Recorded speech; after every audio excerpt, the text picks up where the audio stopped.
আসসালামু আলাইকুম dear viewers. Let's see ফুটবলের নতুন একটি এপিসোডে আপনাদেরকে স্বাগতম। আমি শাফাতি আপনাদের সাথে। আহ, আজকের এপিসোডটি মনে করেন ইউরোপিয়ান টপ 5 লিগ এবং চ্যাম্পিয়ন্স লিগের উপর একটি রাউন্ড আপ।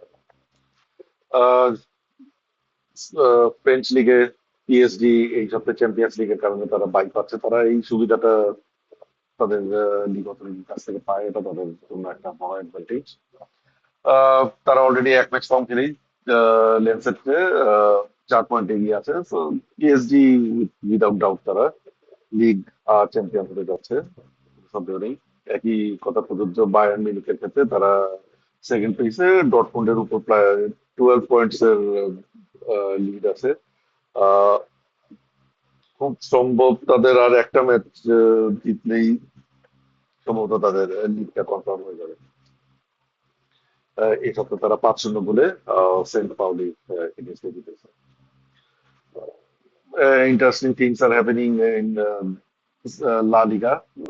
বেসিক্যালি মানে নতুন কিছু না, কয়েক সপ্তাহ ধরেই রিয়াল মাদ্রিদ তলিয়েই যাচ্ছে এবং বার্সাকে না চাইলেও দেখা যাচ্ছে বার্সাকে তারা জোর করে শিরোপাটা দিয়ে দিচ্ছে। এই সপ্তাহে তারা হেরে গেছে সেভিয়া, সেভিয়া না সরি, জিরোনার কাছে। সেখানে এসপানিওলকে 4-1 গোলে হারিয়েছে বার্সা। ডিফারেন্স এখন সম্ভবত 9 পয়েন্টে চলে গেছে। সরি, রিয়াল মাদ্রিদ ড্র করেছিল জিরোনার সাথে। আর এখন সম্ভবত বার্সা 9 পয়েন্টে এগিয়ে রিয়াল মাদ্রিদ হচ্ছে, আর হচ্ছে 6 or 7 matches left. So Real Madrid is not catching, rather they're focusing on the Champions League. এখানে কোনো সন্দেহ নেই। আহ, আমি প্রি টুর্নামেন্ট আমি ফেভারিট ধরেছিলাম আসলে রিয়াল মাদ্রিদকে লা লিগার ক্ষেত্রে। আমার প্রেডিকশন ছিল রিয়াল মাদ্রিদ চ্যাম্পিয়ন হবে। তো এখানে I am lost, I have lost, কোনো সন্দেহ নেই। আহ, ইটালিয়ান লিগে অনেক আগেই আসলে ইন্টার মিলান যে পর্যায়ে গিয়েছে এবং আমি প্রেডিকশন করেছিলাম নেপোলি চ্যাম্পিয়ন হবে। যাই হোক, নেপোলি যে রানার্স আপ হয়ে শেষ করার একটা সম্ভাবনা ক্রিয়েট হয়েছে, এইটাই না নাপোলির জন্য বেশি। তার অনেক আগে আসলে শিরোপার দাবি থেকে ছুটে গিয়েছিল।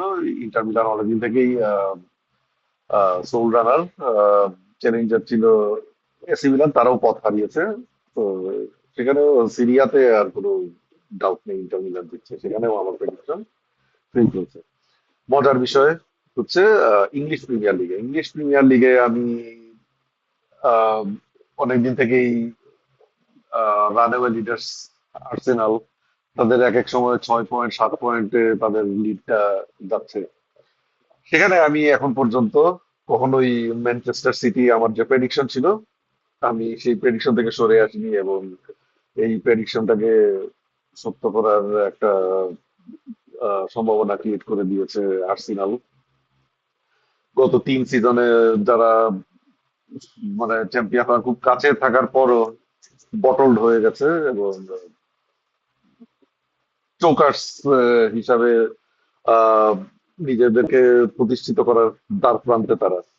এই সিজনে তারা বোর্নমাউথের কাছে গতকাল হেরে তারা সিচুয়েশন সৃষ্টি করেছে। ম্যানচেস্টার সিটি আজকে তারা চেলসিকে হারিয়ে এখন পয়েন্টের ডিফারেন্স 6। ম্যানচেস্টার সিটির হাতে আছে একটি ম্যাচ এবং তাদের হাতে আছে আর্সেনাল এগেইনস্ট ম্যাচ। ওই দুইটা ম্যাচ যদি তারা জেতে, অর্থাৎ যে remaining matches, if Manchester City win all their remaining matches, they are going to be the champions. আর্সেনালের সাথে ম্যাচ আছে এর মধ্যে। আহ, আহ, সাধারণত সিজনের এই সময়ে এসে ম্যানচেস্টার সিটি তারা হার্ডলি তারা পয়েন্ট লুজ করে, আমি এটা আগেই বলেছি। বিজনেস এন্ডে ম্যানচেস্টার সিটি তারা আহ, মানে তাদের বেস্ট পারফরমেন্সটা সেখানে আসে। আর আর্সেনাল গত কয়েকটা সিজনে দেখা যাচ্ছে এই বিজনেস এন্ডেই তারা চোখ করছে। এবার যদি তারা চোখ করে, আসলে আর্টেটা যে ট্রাস্ট দ্য প্রসেস এর কথা বলে আসছেন, সেই ট্রাস্ট দ্য প্রসেস কে তখন সবাই ট্রাস্ট দ্য বটল বলা শুরু করবে। যে এই আর্সেনাল থাকলে এই বটল থাকবেই, ট্রাস্ট দ্য বটল, তারা দেয়ার গোইং টু বি বটল। দেখা যাক আর্সেনাল, এখন পর্যন্ত আর্সেনালই ফেভারিট। আহ, এটাকে আসলে এখন পর্যন্ত সবাই ধরেই নিচ্ছে যে ম্যানচেস্টার সিটি আর্সেনালকে হারাবে, জিনিসটা এত সহজ না। আর্সেনাল এই সিজনের best team, they have the best squad. তো তাদের পক্ষে আসলে যে কোনো দিন ভালো কিছু করা সম্ভব। সেখানে যদি তারা ম্যানচেস্টার সিটিকে হারিয়ে দেয়, সেখানে আর কোনো ডাউট থাকবে না আর্সেনালের সেই করতে। বাট গত কয়েক বছরের ধারাবাহিকতায় আহ, মনে হচ্ছে একটা বটলড হওয়ার আরেকটা সিচুয়েশন মনে হয় ক্রিয়েট হবে। তো যাই হোক, নেক্সট উইকেই আর্সেনাল ভার্সাস ম্যানচেস্টার সিটি, আমরা সেটা হোপফুলি একটা প্রিভিউ এপিসোড করবো এবং একটা রিভিউ এপিসোডও করবো। নেক্সট মঙ্গলবার এবং বুধবার চ্যাম্পিয়ন্স লিগের কোয়ার্টার ফাইনালের সেকেন্ড রাউন্ডের ম্যাচগুলো রয়েছে। সেখানে রিয়াল মাদ্রিদ, বার্সেলোনা এবং রিয়াল মাদ্রিদ বার্সেলোনা দুইজনই তাদের হোম লেগে ফার্স্ট লেগ হোম লেগে তারা হেরেছে। আহ, এখন কোনো রেমনতাদা সংঘটিত হবে কিনা সেটাই এখন আসলে দেখার বিষয়। সেখানে বার্সা, যদিও তারা 2-0 2 গোলে পিছিয়ে আছে, বার্সার ক্ষেত্রে খুবই সম্ভব। এবং তারা সেটার রিহার্সেলও ভালোই দিয়েছে, তারা স্পেনের এগেইনস্টে 4-1 গোলে একটা ম্যাচ জিতেছে। এবং তারা ফর্মে আছে, এটা সত্য। রাফিনহার অভাবটা খুবই ভোগাচ্ছে। আর লামিন ইয়ামাল, তিনি অসাধারণ, একটা গোল করেছেন, দুটো অ্যাসিস্ট করেছেন, অসাধারণ ছিলেন। ইভেন অ্যাথলেটিকোর এগেইনস্টে তারা ফার্স্ট লেগেও লামিন ইয়ামাল অসাধারণ খেলেছিলেন। এবং এই সিজনে বেশ কয়েকটা ম্যাচ ধরেই তিনি দুর্দান্ত ফর্মে আছেন। Anything is possible. রিয়ালের ক্ষেত্রে বিষয়টা টাফ। রিয়ালের ক্ষেত্রে বিষয়টা টাফ, কারণ বায়ার্ন মিউনিক তারা আসলে আহ, দুর্ভাগা, কারণ জাস্ট 2-1 আসলে জেতাটা তাদের জন্য কমই মনে হচ্ছে। তারা আরো কয়েকটা গোল দিতে পারতো। যাই হোক, এবং ম্যানুয়াল নোয়ার অসাধারণ খেলছেন, মানে এটা ওই লেগটা দুর্দান্ত ম্যাচ খেলেছেন ম্যানুয়াল নোয়ার। আহ, এখানে রিয়ালের জন্য একটু টাফ। আমি বলছি, আমার মনে হচ্ছে এই এই লেগ এই ম্যাচ থেকেই এবার চ্যাম্পিয়ন্স লিগের ইভেন্চুয়াল উইনার এখান থেকেই হবে। যদি বায়ার্ন থ্রু করে যায়, সেক্ষেত্রে আহ, বায়ার্নের সম্ভাবনাই বেশি। আর রিয়াল মাদ্রিদ যদি কাম ব্যাক করে, রিয়াল মাদ্রিদ চ্যাম্পিয়ন্স লিগের বিস্ট, তারা তারা এরকম একবার কাম ব্যাক করে আসলে কি হয় সেটা 2022 সিজনে করিম বেনজেমার সেই অসাধারণ সিজনে কি হয়েছিল আমরা সবাই দেখেছি। প্রতিটা রাউন্ডে রিয়াল মাদ্রিদ এরকম কাম ব্যাক করে জিতেছিল। তো আমি আহ, বলতে পারছি না কে হবে। আমার মনে হচ্ছে আহ, বায়ার্ন মিউনিখই সম্ভবত বেরোয় যাবে, কারণ একটা বিষয় বলা যায়, বায়ার্নের লাস্ট দুইটা চ্যাম্পিয়ন্স লিগ যদি আপনারা দেখেন, 2012 এবং দ্যাট করোনা লকডাউন ইয়ার 2020 সিজনের মাঝামাঝি সময় থেকেই বায়ার্নের খেলা দেখে সবাইকে বায়ার্নকে ফেভারিট বলা শুরু করেছিল, এবং সেখান থেকে তারা আর হোঁচট খায়নি। দুইটা সিজনই, 2012 2013, সেই সিজনে বায়ার্ন অসাধারণ ছিল। আপনাদের মনে থাকার কথা, তারা আহ, বার্সেলোনাকে, মেসির বার্সেলোনাকে সেমিফাইনালের 2 লেগে মনে হয় 7-0 হারিয়েছিল। এবং সেটা তেমন একটা সারপ্রাইজ ছিল না সবার কাছে, কারণ বায়ার্ন সেবার রবেন এবং রিবেরি, বায়ার্ন তারা বেশ টুর্নামেন্টের রাউন্ড অফ 16 আগে থেকেই তারা ফেভারিট তকমা ছিল। এবং 2020-তে সেই লেভানডস্কির অসাধারণ ইয়ার সিজন, সেই সিজনে মানে বায়ার্নকে এরকমই ফেভারিট মনে হচ্ছিল। এই সিজনটাও কিন্তু তাই। ভিনসেন্ট কোম্পানি, তিনি বায়ার্নকে অসাধারণ ফুটবল খেলাচ্ছেন। এবং বায়ার্নের ফরওয়ার্ড লাইনের প্রতিটা প্লেয়ার, বিশেষ করে মাইকেল অলিসে অসাধারণ। মাইকেল অলিসে এই মুহূর্তে আমার মনে হয় বেস্ট রাইট উইঙ্গার, এখানে তো কোনো সন্দেহ নাই। বেস্ট ফরওয়ার্ড বললেও খুব ভুল কিছু হবে না এই মুহূর্তে। এমবাপের চেয়েও মাইকেল অলিসেকে আমার কাছে অনেক ব্রাইট মনে হচ্ছে। সেখানে হ্যারি কেইন তো আছেনই, তার best season of his career. Luis Diaz আছেন, নিকোলাস জ্যাকসন গেম টাইমই পাচ্ছেন না, এবং যখনই পাচ্ছেন তখন তিনিও বেশ ভালো পারফর্ম করছেন।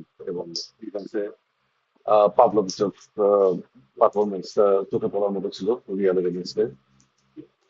তো overall Bayern is very packed, তাদেরকে আসলে বিট করা মুশকিল।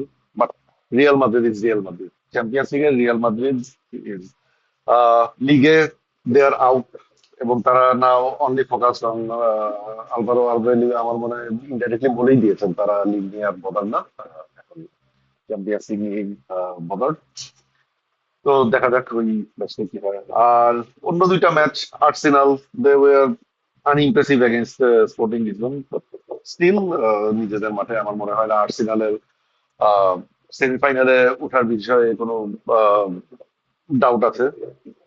সেমিফাইনালে গেলে আমি শুরু থেকেই বলেছি ইংলিশ প্রিমিয়ার লিগের টিমগুলোর জন্য লিগে তাদের কতটা কম্পিটিশন ফেস করতে হচ্ছে।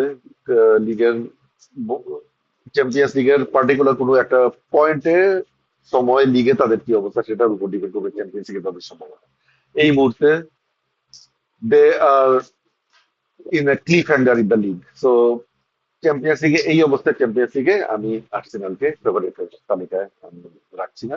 তারা সেমিফাইনালে উঠবে, এখানে কোনো সন্দেহ নেই। স্পোর্টিং লিসবন সাথে তাদের জেতারই কথা, অন্য কিছু হলেও অবাক হওয়ার কিছু থাকবে না, তেমন একটা নেই। আর্সেনাল লাস্ট 4 ম্যাচের মধ্যে 3টাই হেরেছে, এবং এই যাদের কাছে হেরেছে তাদের মধ্যে সাউথহ্যাম্পটন আছে, বোর্নমাউথ আছে। তো স্পোর্টিং লিসবন এর কাছে হোঁচট তারা খেতেই পারে।